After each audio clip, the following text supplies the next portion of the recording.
first British-born Pakistani is a great story for the sport, and also when you consider the amount of the population in the region, it's just, it would be so interesting to have, you know, a star doing something like you could do on Saturday night. So the stories are abundant in it, but at the same time, it's the quality of the fights, and it's, you know, let's face it, it's always, when you don't know who's going to win in a fight, you're going to watch it on. You know, if you know, even if it's a big name, it's a turn off. And I love these British title fights. They're always competitive, and you know, as a general rule, they always deliver a banger. So, yeah, bring it on. Okay, let's move on to the headline fight of the WBO International Super Welterweight title. Charlo, we'll stay with you. Josh Kelly versus Gabriel Corzo. You mentioned it in what is at the end for the winner. Let's just go into a bit more detail and talk about Super 6 tournaments, that type of thing. What's in your mind then, the matchmaking in your mind? I mean, they're very different routes, but in boxing, unfortunately, you know, you don't always pick your path, and opportunities emerge, and I can see an opportunity on both paths emerging this year still, because there's, like I said before, there's a world title situation going on right now, around Charlo's belts. What's going to happen there? Josh is number 2 in the world, following his win over Troy in December, so that's great news already, but we are here to build on that, and to build on that, you've got to fight other top contenders. We've got the number 9 in the world, coming from Argentina, undefeated, 18-0, you know, very, very live fight. But of course, there's also the other path, which, as we all know, I do like a domestic blockbuster. There's lots of names out there that are going to be looking for fights as well. We're involved with some, and we're not involved with others. Those names, I don't need to spell out. You know, I said it before. If you look around that weight, there's a lot of big names. Whether it's Kell Brook returning, whether it's Chris Eubank Jr., whether it's potential return of a Conor Benn, whether it's a Liam Smith. I don't know. I saw Billy's going up to. Joe Saunders going up to. I saw like this morning light heavyweight, but he certainly can come down in weight. There's a lot of.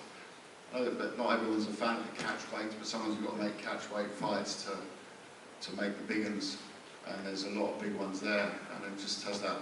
For me, someone who's been in his career always involved in tournaments has that sort of feel that you could put something interesting together on it. Please. We'll get Josh and Adam Boo's thoughts on that shortly, but let's bring in the opponent, because Gabriel Corzo, unbeaten, 18-0. Gabriel, this is your first fight out of Argentina. So far, how's the experience? Any extra nerves being the away man? ¿Es tu primera pelea fuera de Argentina? ¿Cómo te ha ido hasta ahora? ¿Más nervios de lo normal o bien? Venimos muy bien, venimos invictos, venimos acá a Inglaterra a ganar. I'm very well, I'm undefeated, and I come here to the UK to win. How highly, Gabriel, do you rate Josh? How good is he? ¿Cómo de bueno crees que Josh Kelly? Vi unos videos ahí que buen boxeador, yo tengo que tratar de hacer mi pelea, vamos a ir de menor a mayor o como se dé la pelea, venimos muy bien preparados. I've seen a few videos of him, I think he's a really good boxer. I'm gonna do my fight, start progressing over the rounds, and I can ready. So, Gabriel, last question for you in terms of, as the away fighter, can you win this fight on points, or do you have to knock out Josh? ¿Crees que estás peleando fuera? ¿Crees que puede ganar los puntos o crees que va a tener que noquear a Josh Kelly? Yo sé que venimos de visitante, vamos a tener que trabajar round and round. Él ya perdió una vez, así que sabemos que puede perder 2 veces. I'm aware that I'm the away fighter. I'm going to work round by round. He's lost before, and he can lose again. Josh, You're probably in the middle of one of the most compelling comebacks in British boxing at the minute. Gabriel says you've lost, you can lost again, but you're not in that mental space anymore. No, not at all. That fight was more about what was going outside the ring than what it was ever inside the ring. But yeah, there's no illusion going outside the ring. But in terms of the challenge for Gabriel, what do you see? What do you see in front of you, and what have you got to overcome? That's keep seeing these levels to the game, and at the top, when you get at that top echelon, world number 2 now, there's another level again. He's swimming with the sharks essentially. It's gonna be a long night, and it's, for me, it's like a lamb to the slaughter. I've seen him, and I know what he brings, and I'm just going to show levels again on Saturday night.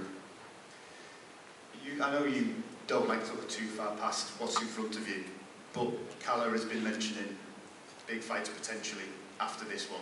Give me your thoughts on some of the names that Calla's mentioned, some of the things that you would like to potentially get your hands on after this.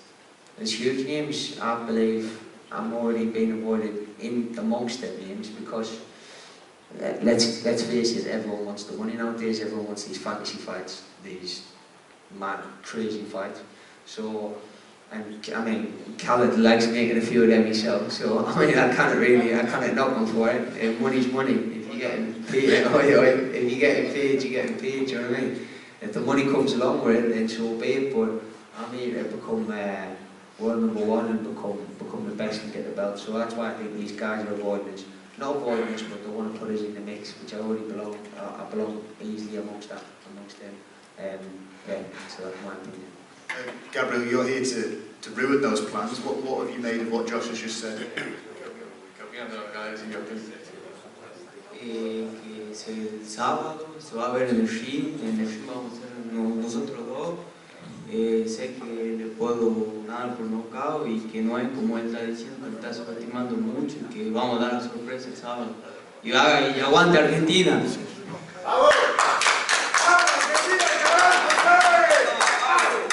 Vamos! One question. Vamos! You get it, I'll beat you in it.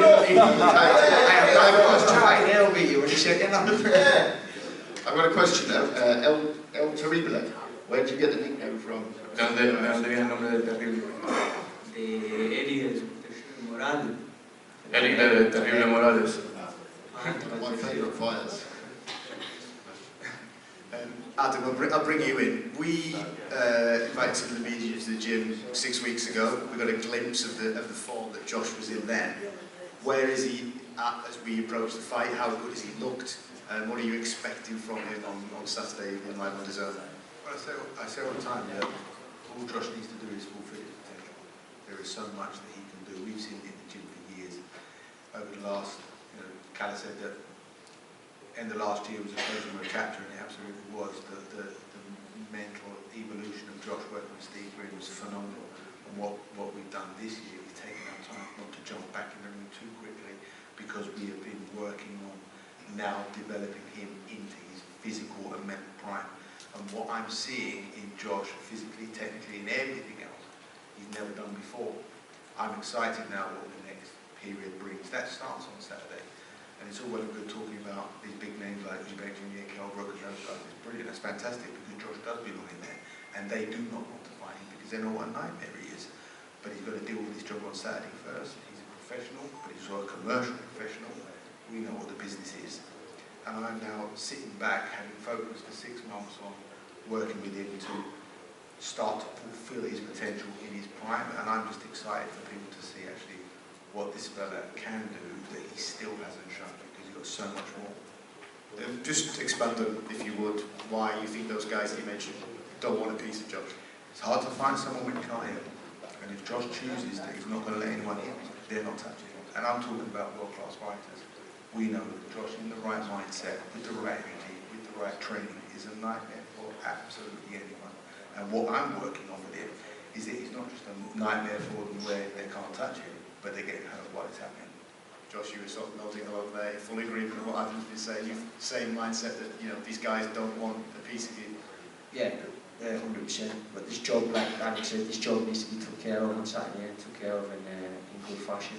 I mean, it's gonna be a night to enjoy. I'm telling you that. But I wanna big up obviously Troy's fighting on the card. Big up Troy there. And Sam Antwi from my gym. He's another talent. So I just wanna big up them too there. And Josh, then just final one to you. What's your prediction? How do you see it going? How do you see it playing out on Saturday? It's a win. But which way I win, it'll be decided on what Corzo brings. But it could be. Don't blink because it could be sharp. And Gabriel, what's your prediction for the fight? Josh thinks it could end quickly. ¿Cuál es tu predicción para la pelea? Yo dice que puede terminar. Y la mía es que vamos a ganar, venimos a ganar y bueno, si se da el knockout mucho mejor, él ya perdió una vez por knockout y por qué no 2 veces. I'm gonna win, I don't mind how. If we win by KO, much better. He already lost by KO once, so he can lose by KO twice. And Carla, final word for you. Just final message to people. Why did you tune in on Saturday live on DAZN? Watch a masterclass of the future face of British boxing. Basta. Great stuff. So thank you very much, everybody. We'll break for head-to-head pictures, and then the guys will be available for one-to-one interviews as well. Thank you very much.